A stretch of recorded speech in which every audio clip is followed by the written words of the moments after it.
Hey everybody, this is Raul for Bass Musician Magazine, and today, on an early morning Sunday, I have the great pleasure and honor of talking to Bryan Beller. It's time for our yearly checkup, Bryan. He's Uh, in should I sunny. open wide? Yes, there you go. He's in. That would have applied before. People that know me, I have been a practicing dentist for a while. It's just Oh, how fun!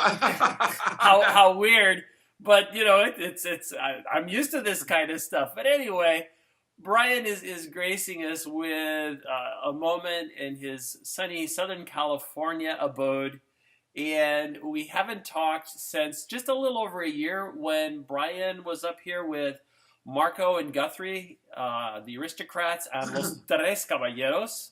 Mhm. And we had a great chance to chat and listen to them play in Portland, Oregon. We're up in the Great Northwest.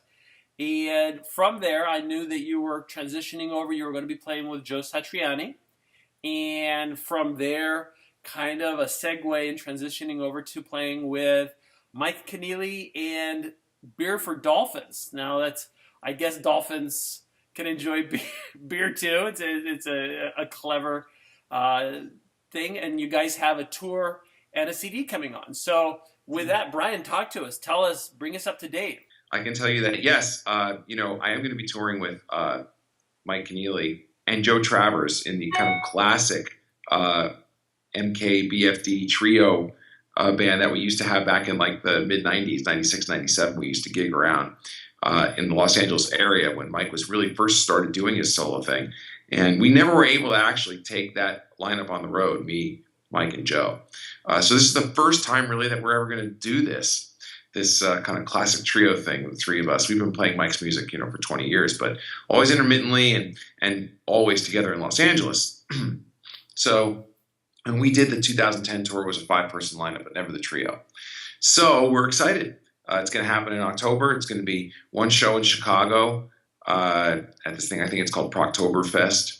And then there's going to be 6 shows in the Northeast. I think Philly, New York, Rhode Island, D.C., Boston, and New Jersey.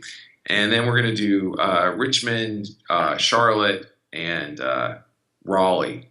A quick Southeast swing, and that's going to be it. That's all going to happen in the second half of October and early November. Really excited. Nice. And in addition to the tour, you guys are working on a CD? No. Okay. No, that's misinformation. But Mike Keneally does have a new CD out called Scambot 2, which is awesome, and everybody should check it out. It's really, for people who don't know about Mike Keneally or maybe only know about him as Joe Satriani or Steve Vai's other guy.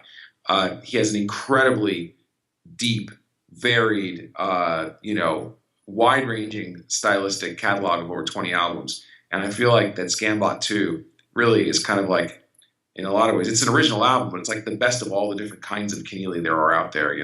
He's done an orchestra album, he's done a straight-up rock record, he's done kind of like a progressive large band record, he's done power trio, he's done quintet, quartet, septet, everything. And the styles can be like really aggressive, kind of muso-y, kind of rock fusion to kind of Zappa influenced stuff to straight up pop influenced by the Beatles and XTC. And then he's got like mellow acoustic stuff and ambient stuff. And I mean, it's just like he's all over the place. He does everything. There's just so much music pouring out of him. But I think that in a lot of ways that Scambot 2 is like, the best of all these different Keneallys all kind of culled into one really cool record. Gotcha. And tell me a little more about the music you guys are playing on tour. What are we looking at? Well, we're going to do stuff from throughout Mike's career. Mm-hmm. We're going to do stuff from as early as his first 2 albums, Hat, Boil That Dust Back. We'll maybe do some stuff from his third studio album, Sluggo, which came out in '96. There's stuff that came out in the aughts, like Dog, his album Dog, and maybe his album Dancing came out in 2000. And then there's this new album, Scambot 2, and an album that came out recently called You Must Be This Tall. God, there's just so much stuff. But we're just going to play a bunch of stuff from throughout his really, really wide-ranging, really cool catalog. Really nice. And what other projects? Because that is encompassed kind of in the next few months. And then we're always looking ahead. What's in the future? What do you got going on? Well, the Aristocrats are about to tour Asia and Australia. That's happening in September and October. That's going to happen before Mike's tour. Oh, wow. So that's exciting. We'll do that for about 5-6 weeks, and then come back, and then I'll do Mike's tour, which is about 2-3 weeks, and then right after that, the Aristocrats are going to go to South America for the first time. South America is a really exciting place to tour, and it's an even more exciting place to plan a tour. If you know what I mean? Yeah, I hear you. So we've been working on this for months. Actually, we've been working on it for over a year, and we're so happy that we're finally going to be able to announce it and actually go. We're going to go to Brazil, Argentina, Colombia, Mexico, and Chile. So that's November, and then in December, Joe Satriani is doing South America. So I'm just going to stay down there, and then do the loop again, and that's the rest of the year. Wow. I guess you're going to get a chance to polish your Spanish, huh? Sí. Yeah. Mi madre está profesora en español. Oh, excelente. Mi español es muy, muy malo. Well, it got you through Tres Caballeros and recognizing when it was well said. So just barely. Pequeño. There you go. The best way to learn linguistically is actually immersion. So I know. Well, my mother is a Spanish teacher, like I said, in Spanish for those who didn't understand, and she's been doing it in a New Jersey public school for almost 25 years. I'm just her greatest disappointment that I never really learned Spanish. But she just made her first trip to Spain, so she's excited. Excellent. Well, it's a very unique similarity because my mother was a Spanish teacher. Oh. Of all the funny things, and I'm not a dentist. Well, there you go. Okay. I refused, though. This was kind of interesting. I refused. Of course, it kind of goes to show you how it is in youth. I didn't feel that she could teach me. I was, that's mom. What are we going to do, Yeah. And so I, learned what I could in school. And then my dad got this wild idea. We're just going to move out of the country. And so we went to live in Latin America all of a sudden, and I am finding myself at the age of 13 immersed in a Spanish-speaking culture down in Puerto Rico. And that's a very specific kind of Spanish also. It is, but kind of interestingly enough, once you have a chance to kind of get yourself in the language, I find it happens very similar to what happens with English, where you can recognize like Guthrie's English.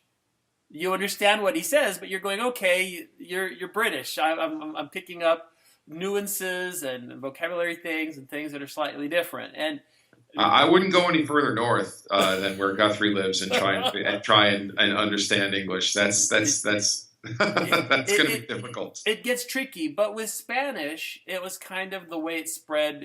If you can speak it from one place, you'll catch on the majority of it. There are small nuances that are great. So getting away from myself, I've gone off topic. This is like more, everybody find out about me at this. I never see how I turned this around. This is good. You're doing well. So South America recordings, are we looking for any new CDs from the Aristocrats? Anything? Well, we've got a lot of touring left to do, so yes. We'll figure that out later because even there's something that Marco and I are going to be doing with Joe Satriani that I can't announce yet because Joe Satriani has their own machine. But there's going to be a little bit more activity in early 2017, so it's not even just the rest of this year; it's actually spilling into next year. Gotcha. Well, for all of the Bryan Beller fans, we always have. It's always interesting because every time we talk, we've got these moments of intrigue. Upcoming projects, if they weren't Guthrie secrets or other things, but it keeps you wanting more and keep paying attention to stuff that is coming down the pipeline. Here's one secret that I can spill. Next year, I am going to start work on my first solo album in 10 years. Oh, wow. By the time it comes out, it'll be 10 years. The last solo album I released was called Thanks in Advance, and that came out in 2008. And, then I had a live album that came out in 2011. And not coincidentally, that's exactly when the Aristocrats started. And so ever since then, I've just been kind of like, my life has been completely taken over by the Aristocrats and then Joe Satriani, which is, of course, a good thing. But I'm going to, I have a whole solo album in my head, pretty much just parked up here. It's been gathering for a couple of years. I know the song titles, I know the album title, I know the whole sequence. I know the groove and the key of each song, it's like I have notes on it. I've just been moving so fast for so long that I haven't had a chance to demo it. So that's my goal. One of my big goals for next year is to, when some of this road stuff stops, is to really take some time and work on those demos, and then like get that album moving. But I think that's going to end up being a 2018 release. Wow, planning in advance, very cool. That's kind of what I do. You kind of have to with a schedule like the one you've got. I mean, you can't just wander into it or anything like that. I know we've talked, especially at the NAMM show, about at Mike Lull's booth and all that. And probably for those that haven't seen you playing, tell us just for the gearheads, talk to us a smidge about gear, especially when you tour. How do you work gear? Do they have things set up for you, or? Oh, it's not really a big deal. I mean, if we're going to play somewhere where we have to fly into, or I got to go to Europe, then we get backline, and I'll get a big GK rig, Gallion Kruger. Nice. They have them at backline companies pretty much around the world, which is cool. And I love Gallion Kruger stuff. And then I bring my basses and my pedals with me. There you go. Yeah. There you go. Excellent. Mike Lowell basses, and a ton of pedals, double hop, exotic effects, Providence for the chorus, just a lot of stuff. Excellent. Well, and I know for a lot of people, and D'Addario strings. Don't leave them out. There we go. Well, and a lot of times we get inquiries on how players getting their sound. And again, it's more than gear, and I recognize that. But it's kind of the start. They're going, oh, what pedal? What were they using? What amplifier are they using? What bass? So we can kind of get a little grasp. And then I suppose, in the realm of imitation being the greatest, yes, absolutely. There. There we go. The greatest form of flattery is when you find them kind of trying to do covers of your tunes. And I see that sometimes with Aristocrats tunes online, and it's always kind of a trip for me. Especially if it's like a foreign country, I'll see somebody playing a song that I wrote, or Guthrie wrote, or Marco wrote, and there they are, and halfway around the world, playing this music. That to me is one of the great things about the modern age in which we live, and the internet and all that. So the connectivity is immediate, and you can find what you're looking for very quickly, and you get kind of that instant feedback. It's always such a trip to see someone learning our stuff, and it actually fulfills one of my original goals for the band, which is to inspire other people to play. That's what it's supposed to be all about. We're having fun. Hopefully they're having fun, and then maybe they want to pick up an instrument and not just play our music, but maybe play their own music that they wrote. Sure. Well, and I think one of the things, again, that I see, and it's kind of that culmination, is it's the look what I can do, and they've worked on it so hard for who knows how long before we'll get this little clip, and you're kind of going, okay, there you go. Yeah, I know it, of course, and it's not like when I did the recording that I did it all in one pass either. I mean, I punched in a few spots, of course, and they're sitting there just working hard to just try and get it all in one straight YouTube clip. I mean, that's amazing. Yeah, very good. Well, Bryan, any parting shots, any bits of anything else that you've got coming down the pike? I know that we're definitely going to stay in touch. You're probably going to be a little off grid while you're in South America, as far as Asia too. But I will say, one of the things I did recently was I recorded tracks for another album with Brendan Small, who is Mr. Death Clock. So he has a new album and project coming out, which is, it's difficult for me to describe, but if you want to know more about it, follow him on Twitter, Brendan Small. You can find him easily. It's kind of a combination of Death Clock and his solo album Galacticon. Those two worlds kind of collide in his new album, and I really like the tracks, and I think that's going to be a fun project that's going to come out next year as well. So there's Joe Satriani and the Aristocrats, which are kind of in the end of their touring cycles for their records. Joe for Shockwave Supernova, and the Aristocrats for Tres Caballeros. But there's a new Brendan Small thing on the horizon, and of course Mike Keneally is always going. Nice. So, I'm pretty grateful. Absolutely. And when you mentioned Deathlock, I'm always remembering the DVD and just the drumming. Just seeing the drumming. It's just Gene Hoglan. Yeah, he's great. I'm like, oh my gosh, the ankle weights and all this stuff, and it's just, insane kind of stuff. Gene's got a very, very unique, cool thing going on, and a lot of guys. He's influenced a lot of guys. So that's the ultimate impact. When you're, like you said, when you're inspiring and influencing other musicians, then you're making an impact out there in this big, vast world. Absolutely. Well, Bryan, I appreciate you so much taking time out of your busy itinerary to have a moment to talk to us here out of your probably lovely, sunny, warm California abode. Very hot, yeah. Well, happy Sunday 9 a.m. There Ladies you and go. gentlemen. See, you too can have an exciting career in the music business. Wake up at Sunday at 9 a.m. Talk to nice guys like I didn't know. So you just before we go, you're a practicing dentist? I just retired after 30 years. It all makes sense now. See, you want a successful career in the music business? Be a doctor. do something else. Well, yeah.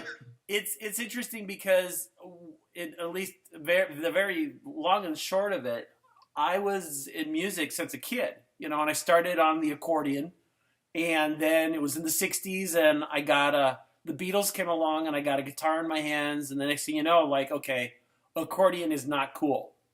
And I'd been even playing. Little did you know that Weird Al Yankovic would come along. Well, and I was actually playing on the polka circuit with Frankie Yakovich, and it was Lawrence Welk, all of the period, and it was like, it was the thing, and the Beatles come along, and it just turned over the apple cart.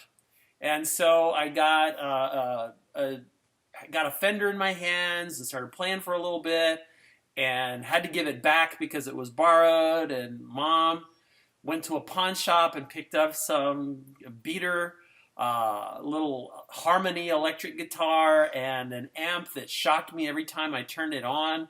So I had to turn it on with my foot so I wouldn't get electrocuted. And You couldn't exactly get that thing CE approved these days. Oh, no, man. It was just kind of, you accepted that that's the way it was. And I actually played rock with a group in El Paso.